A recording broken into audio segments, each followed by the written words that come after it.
Alright guys, welcome back to the shop. So where we left off yesterday, we have this big old pile of 4/4 stock that we now need to cut down to 6 1/8 inch wide, and then we need to go through, fully mill it up, and then glue it into what is going to end up being all of our floating panels. Everything from our side rails to our footboard and our headboard, which is going to be pretty big panels. So we're just going to try and smash through this whole pile nice and quickly. I really don't want to spend the whole day just gluing up these boards and trying to make panels. I want to get it done nice and quick and efficiently. So there's really nothing to talk about with this process, so we're just going to kind of get it done.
Okay, so we now have a pile of fully milled up parts that are all close enough in thickness to not really worry about. But we need to figure out which pieces are going to be part of which panels now, because we're going to break these into two separate, finish milling operations. Because our side rails and our footboard panels, they're all going to be 12 inches wide, which means that once they're glued up, we can pass them through the planer to clean up our glue squeeze out and all that. But for our headboard panels, because the grain is going to be going horizontal across those panels and they're going to be 36 inches long, we're going to have to do all of our finish thicknessing through the drum sander going across the grain. So overall, I know that when we do the cleanup of that, it's going to be kind of a nightmare to get them down to nice accurate thickness while not absolutely destroying the panel. So we want to make sure that we don't have a ton of extra thickness, because I want these panels to be 3/4 of an inch thick. I want to make sure that when I get the headboard pieces over to the drum sander, we're not having to take off a ton of material, just constantly making passes through the drum sander, because that's not a fun process anyway. So when we figure out which pieces in this pile are going to be for our headboard pieces and which pieces are going to be for our side rails and footboard pieces, the headboard pieces will go and we'll take a little bit more material off them through the planer and that,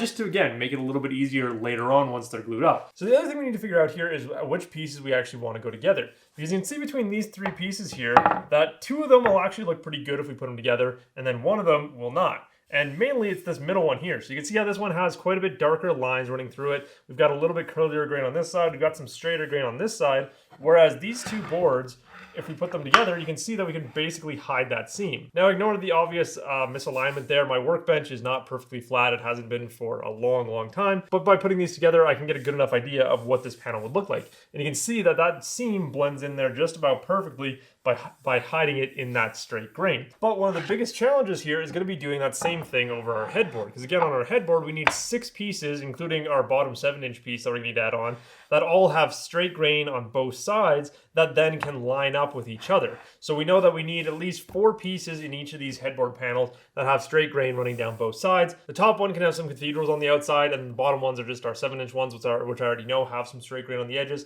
So those ones are kind of, already decided. So now I'm just going to spend some time trying to make all these panels and figure out which ones are going to go together. So I'm going to start with the headboard ones because obviously those are the ones that take priority. We need the straight grain on those middle 4 pieces. We want them to look the best by far. Then the next priority after that is the footboard, and then finally whatever's left over we'll put into the side rails, because the side rails are not going to be seen nearly as much as the headboard and the footboard.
So I do the glue ups on my workbench with a sheet of MDF on there because it's a nice flat surface. Then I can throw them on whatever table or surface I want after that.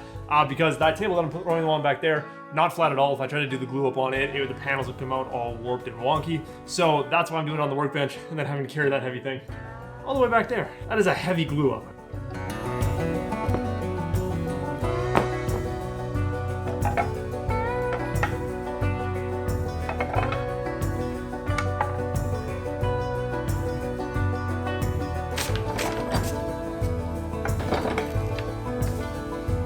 Okay, so we've got all of our floating panels glued up except for one of our headboard panels. I just ran out of clamps to do this one. So when I come back in tomorrow morning, I will open up one of the sets of clamps that's holding one of the headboard panels, swap this one in, get that one glued up because we're not going to need these for a couple days anyway. So I'm not in a rush to get them all done today. Anyway, but we've got all of our sideboard and footboard ones done and glued up. So that's going to be really nice. They're all just going to be sitting here ready to go when we get to that point. Now there is one question I want to kind of preempt. Why not just use plywood in this situation? The way that I market my furniture, the style of furniture that I build, is old school traditional solid wood furniture. And in my opinion, as soon as you include plywood into that, it's no longer solid wood furniture. Even though technically, yes, plywood is solid wood, I don't think it counts in the traditional meaning of solid wood furniture. The only reason I would ever use plywood is if a customer specifically asked me to use plywood. Because I don't like working with plywood. Up until, well, this project, I haven't really had the capacity to work with plywood, so overall, I've tried to avoid it. But again, if you don't mind working with plywood, this is a perfectly good project to do it on. But anyway, we are done with the panel glue ups for now, except for this one, obviously. And so since we still have plenty of time in the shop today, we're gonna move on to finish milling all of our other pieces. We're gonna move on to actually getting them milled to all their final dimensions. Because I checked them last night, and then I checked them again this morning. So far, there's no movement to them, nothing that I'm really concerned about. So I'm more than happy to get on to actually getting them milled. So that means tomorrow when we come in, we can cut them to size, start cutting joinery and all that stuff, and actually making some really good progress on this whole project. It's really exciting to see how much faster this whole project is moving along. Now that I have a better understanding of how to work with these larger pieces, all that kind of stuff, it's much different than the last bed project where I was kind of figuring things out as I went along, whereas now I have a basic idea on how to break down the stock, how to get all these components prepped so that they're just kind of ready to roll at the different points in time.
Alright guys, so that's gonna be it for today. I had to cut myself off. We still have a few more cuts to make with the track saw on those extra long stretchers for the side rails, but we're gonna finish that up tomorrow when we come back into the shop because I am really running out of time today. It's already 5:30. Normally I'm done in the shop by like 4 or 5 at the latest, so I've already put an extra half hour that I probably shouldn't have. But anyway, I'm really excited with how well everything's coming out. The track saw is doing absolutely amazing. The long stretchers for the headboard and the footboard, but all of those that I already did on the track saw, they're all precisely 4 inches across the whole width. This track saw thing is just awesome. I was going to do them on the table saw initially, but luckily I checked the cut before I actually started making it, and right at the end of it, before I cleared the riving knife, I was hitting the wall at the far end right by where I had the door. So I might have gotten away with the stretchers for the headboard and footboard, but the side rail stretchers never would have happened. So I'm glad that I pulled out the track saw and just started doing this way. This is a lot safer and a lot easier than trying to do it through the table saw, and it's just a lot of fun using the track saw for them. Now I do feel like I'm kind of abusing the poor track saw. It is definitely getting quite warm as I'm doing these cuts, but it's also not surprising because I'm not using a great blade for doing this, and I'm cutting through hard maple. So both of those factors probably adding to that. So I'm going to make sure I let it cool down overnight. Then we'll do the rest of the work tomorrow. And so it should be fine after that. So that means that we're actually way ahead of schedule now. I was not expecting to do all this milling today. I thought I was just going to get through the panels and that. The fact that we have all the final milling done across all of our components means that tomorrow we're already on to joinery and cutting grooves and doing all that stuff, getting all of our pieces prepped so that we're actually going to be able to get this thing done pretty dang quickly here. We might actually have a full structure by the end of the week, which would be shocking. Again, this whole production mindset for this project anyway is super fun. In typical, not fun. This is a lot of work just smashing through all these pieces. I've had to empty the dust collector twice today. We've made so much sawdust. The shop is a complete disaster. I'm going to go through and make sure I clear electrical cords off the ground, make sure they're not covered in piles of sawdust, anything like that before I shut down the shop tonight, because I do not want any fire hazards for the evening. That's not fun. But yeah, other than that, we're in a really good position with this bed. I'm really excited to get onto the joinery and that tomorrow. But as always, guys, I do hope you enjoyed this video, and I will see you in the next one.